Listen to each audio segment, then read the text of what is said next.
মাত্র অল্প কাপড়েই যে এত সুন্দর টু পিস ড্রেস বানানো যায়, ভিডিওটি না দেখলে মিস করবেন। আপনার ঘরে যদি বাচ্চা থাকে, আপনারা যদি আপনাদের বাচ্চাকে নিজে হাতে ড্রেস বানিয়ে দিতে চান, তাহলে ভিডিওটি আপনার জন্য। আমি এখানে 4 ভাঁজে ভাঁজ করে একটা কাপড় নিয়েছি। শোল্ডারের মাপ নিলাম 4.5 ইঞ্চি।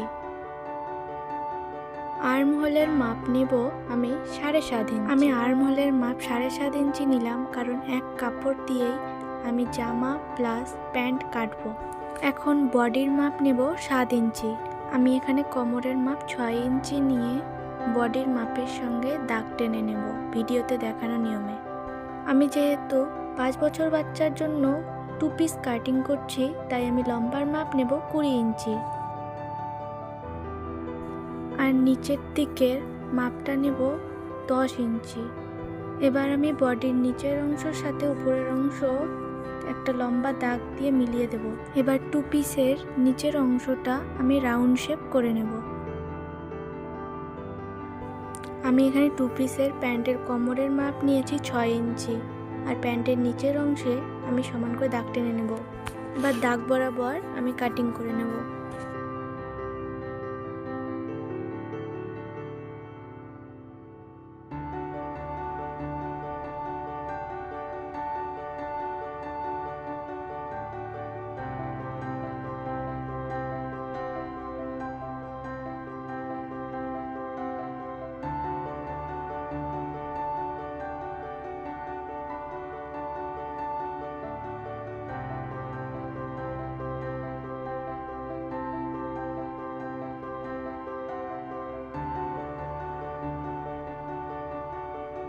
এখন আমি গলার মাপ নেব 2 ইঞ্চি আর ডাউন নেব 3 ইঞ্চি।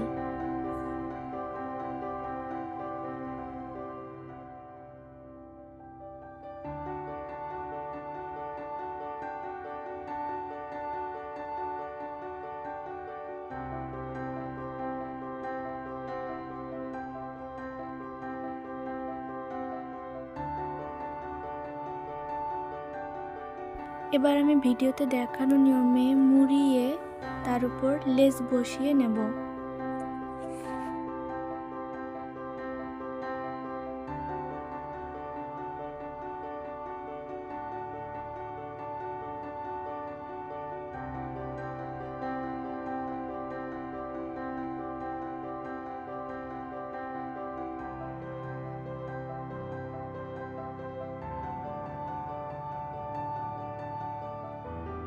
সামন পিছন দুই পাশেই আমি লেস বসিয়ে নিয়েছি। এবার সামন পিছন দুই পাটের উল্টো দিকে আমি এভাবে ইলাস্টিক লাগিয়ে নেব। ইলাস্টিক লাগানো হয়ে গেছে। এবার ভিডিওতে দেখানো নিয়মে আমি কাট জয়েন করে নেব। এইবার ভিডিওতে দেখানো নিয়মে আমরা দুই সাইড এইভাবে জয়েন করে নেব। টু পিসের উপরের পার্ট রেডি। এখন আমি প্যান্টটাকে সেট করে নেব। ভিডিওতে দেখানো নিয়মে প্যান্টের একটার পার্ট আরেকটার উপর বসিয়ে সেলাই করে নেব। দুই পার্ট সেলাই করা হয়ে গেলে এবার একটার পার্টের উপর আরেকটা পার্ট বসিয়ে ভিডিওতে দেখানো নিয়মে সেলাই করে নেব। সেলাই করা হয়ে গেলে প্যান্টের উপরের অংশে রাবারের জন্য আমি 2 ইঞ্চি একটা পট্টি বসিয়ে নেব। এরকম আরো সুন্দর সুন্দর ভিডিও দেখতে লাইক, কমেন্ট, শেয়ার করে চ্যানেলটিকে সাবস্ক্রাইব করে দাও।